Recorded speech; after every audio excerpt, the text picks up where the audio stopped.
ಸಂಘರ್ಷದ ಅನುಭವನೇ ಹುಟ್ಟಿಕೊಂಡಂತಹ ಮಹಾನ್ ಚೇತನ. ಕರಡು ಪ್ರತಿಯ ಸಿಂಹ ಅಂತಾನೆ ಬಾಬಾ ಸಾಹೇಬ್ ಅಂಬೇಡ್ಕರ್ ಅವರನ್ನ ಕರೆಯಲಾಗುತ್ತೆ. ಸಂವಿಧಾನವನ್ನ ಗೌರವಿಸುವ ಪ್ರತಿಯೊಬ್ಬ ಭಾರತೀಯನ ಮನಸ್ಸಿನಲ್ಲೂ ಅಜರಾಮರರಾಗಿರುವಂತಹ ಅಂಬೇಡ್ಕರ್ ಅವರನ್ನ ಪ್ರತಿ ಏಪ್ರಿಲ್ 14ರಂದು ಅವರ ಜನ್ಮದಿನದಂದು ಸ್ವಲ್ಪ ಹೆಚ್ಚಾಗಿ ಸ್ಮರಿಸಲಾಗುತ್ತೆ. ಅದರಂತೆ ಇವತ್ತು ಬಾಬಾ ಸಾಹೇಬ್ರನ್ನ ಸ್ಮರಿಸ್ತಾ ಅವರಲ್ಲಿದ್ದಂತಹ ಕೆಲವು ವಿಶೇಷತೆಗಳನ್ನ ನಾವು ನಿಮ್ಮ ಮುಂದಿಡ್ತಾ ಇದ್ದೀವಿ.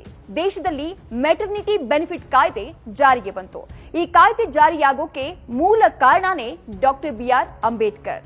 ಈ ಕಾಯ್ದೆಯ ಪ್ರಕಾರ ಹೆರಿಗೆಯಾದ ಬಳಿಕ ಯಾವುದೇ ಸ್ತ್ರೀ 3 ತಿಂಗಳು ರಜೆ ತೆಗೆದುಕೊಳ್ಳಬಹುದು, ನಂತರ ಕೆಲಸಕ್ಕೆ ಹಾಜರಾಗಬಹುದು. ಗರ್ಭಿಣಿ ಮಹಿಳೆಯರಿಗೆ ಆವತ್ತು ಅಂಬೇಡ್ಕರ್ ಮಾಡಿಕೊಟ್ಟಂತಹ ಈ ಅನುಕೂಲ ಇವತ್ತಿಗೂ ಜಾರಿಯಲ್ಲಿದೆ. ಇನ್ನು ಕಾರ್ಮಿಕರ ಒಳಿತಿಗಾಗಿ 12 ಗಂಟೆಗಳಿದ್ದಂತಹ ಕೆಲಸದ ಅವಧಿಯನ್ನ 8 ಗಂಟೆಗಳಿಗೆ ಇಳಿಸಿದ್ರು ಅಂಬೇಡ್ಕರ್. ಇದಲ್ಲದೆ ಲಿಂಗ ಸಮಾನತೆಗಾಗಿ ಹಿಂದೂ ಕೋಡ್ ಬಿಲ್ ಜಾರಿಗೆ ತರೋಕೆ ಮುಂದಾಗಿದ್ರು. ಆದ್ರೆ ಹಿಂದೂ ಕೋಡ್ ಬಿಲ್ ಸಂಸತ್ತಿನಲ್ಲಿ ತಿರಸ್ಕೃತ ಆಗ್ತಾ ಇದ್ದ ಹಾಗೆ 1951ರಲ್ಲಿ ತಮ್ಮ ಕಾನೂನು ಮಂತ್ರಿ ಸ್ಥಾನಕ್ಕೆ ರಾಜೀನಾಮೆಯನ್ನ ಕೊಟ್ಟಿದ್ರು. ಇನ್ನು 1935ರಲ್ಲಿ ರಿಸರ್ವ್ ಬ್ಯಾಂಕ್ ಸ್ಥಾಪನೆಯಲ್ಲೂ ಕೂಡ ಡಾಕ್ಟರ್ BR ಅಂಬೇಡ್ಕರ್ ಅವರ ಪಾತ್ರ ಪ್ರಮುಖವಾದದ್ದು. ಹಿಲ್ಟನ್ ಯಂಗ್ ಕಮಿಷನ್ ಅಥವಾ royal commission on Indian currency and finance ರವರ ಶಿಫಾರಸಿನ ಮೇಲೆ RBI ಸ್ಥಾಪನೆಯಾಗಿದೆ. ಭಾರತೀಯ ಸಂಪುಟ ಹಾಗೂ ಹಣಕಾಸಿನ ಬಗ್ಗೆ ಅಂಬೇಡ್ಕರ್ ಅವರು the problem of the Indian rupee, it's origin and it's solution ಅನ್ನುವಂತಹ ಪುಸ್ತಕವನ್ನ ಬರೆದಿದ್ರು. ಅಂಬೇಡ್ಕರ್ ಅವರು ಬರೆದಿದ್ದಂತಹ ಈ ಪುಸ್ತಕದಿಂದ ಹಲವು ಮಾರ್ಗದರ್ಶಿ ಸೂತ್ರಗಳನ್ನ RBI ಸ್ಥಾಪನೆಗೆ ಹಿಲ್ಟನ್ ಯಂಗ್ ಕಮಿಷನ್ ಅಳವಡಿಸಿಕೊಂಡಿದೆ. ಇದೆಲ್ಲಕ್ಕಿಂತ ಮುಖ್ಯವಾಗಿ ಭಾರತದ ತ್ರಿವರ್ಣ ಧ್ವಜಕ್ಕೆ ಅಶೋಕ ಚಕ್ರವನ್ನ ಅಳವಡಿಸೋಕೆ ಸಲಹೆ ನೀಡಿದ ಕೀರ್ತಿ ಕೂಡ ಡಾಕ್ಟರ್ BR ಅಂಬೇಡ್ಕರ್ ಅವರಿಗೆ ಸಲ್ಲತ್ತೆ. ಅಂಬೇಡ್ಕರ್ ಅವರು 64 ವಿಷಯಗಳಲ್ಲಿ ಪರಿಣಿತರಾಗಿದ್ರು.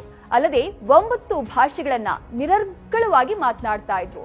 ಹಿಂದಿ, ಪಾಲಿ, ಸಂಸ್ಕೃತ, English, French, German, Marathi, Persian, Gujarati ಭಾಷೆಗಳನ್ನ ತಿಳ್ಕೊಂಡಿದ್ರು. ಇನ್ನು ಲಂಡನ್ ಸ್ಕೂಲ್ ಆಫ್ ಸೈನ್ಸ್ ನ ಪ್ರತಿಷ್ಠಿತ doctor of science doctorate degree ಪಡೆದಂತಹ ಏಕೈಕ ವ್ಯಕ್ತಿ ಕೂಡ ಡಾಕ್ಟರ್ BR ಅಂಬೇಡ್ಕರ್. ವಿಶೇಷ ಅಂದ್ರೆ ಮುಂಬೈನಲ್ಲಿರುವಂತಹ ತಮ್ಮ ರಾಜಗೃಹ ನಿವಾಸದಲ್ಲಿ ಅಂಬೇಡ್ಕರ್ ಅವರು ವೈಯಕ್ತಿಕ ಗ್ರಂಥಾಲಯವನ್ನ ಹೊಂದಿದ್ರು. ಆ ಗ್ರಂಥಾಲಯದಲ್ಲಿ 50,000ಕ್ಕೂ ಹೆಚ್ಚು ಪುಸ್ತಕಗಳಿದ್ವು. ಬಾಬಾ ಸಾಹೇಬ್ರ ಈ ಲೈಬ್ರರಿ ಜಗತ್ತಿನಲ್ಲೇ ಅತಿ ದೊಡ್ಡ ವೈಯಕ್ತಿಕ ಲೈಬ್ರರಿ ಆಗಿತ್ತು. ಇದಿಷ್ಟು ಡಾಕ್ಟರ್ BR ಅಂಬೇಡ್ಕರ್ ಅವರ ಬಗ್ಗೆ ಎಲ್ಲರೂ ತಿಳಿದುಕೊಳ್ಳಲೇಬೇಕಾದಂತಹ ವಿಚಾರಗಳು. ಆದ್ರೆ ಸಂವಿಧಾನ ಶಿಲ್ಪಿಯ ಬಗ್ಗೆ ಹೇಳಬೇಕು ಅಂದ್ರೆ ಇನ್ನೂ ನೂರಾರು ಕುತೂಹಲಕಾರಿ ವಿಷಯಗಳು ಸಿಗ್ತವೆ. ಒಟ್ಟಾರೆ ಕಡು ಬಡ ಕುಟುಂಬದಿಂದ ಶಿಕ್ಷಣ ಹೋರಾಟಗಳ ಮೂಲಕವೇ ಭಾರತ ಭಾಗ್ಯ ವಿಧಾತನಾದಂತಹ ಬಾಬಾ ಸಾಹೇಬ್ ಅಂಬೇಡ್ಕರ್ ಅವರಿಗೆ ನಮ್ಮದೊಂದು ಸಲಾಂ. ಲೇಟೆಸ್ಟ್ ಹಾಗೆ ಅಪ್ಡೇಟ್ ಸುದ್ದಿಗಾಗಿ ಫಾಲೋ ಮಾಡ್ತಾ ಇರಿ ನ್ಯೂಸ್ ಫಸ್ಟ್.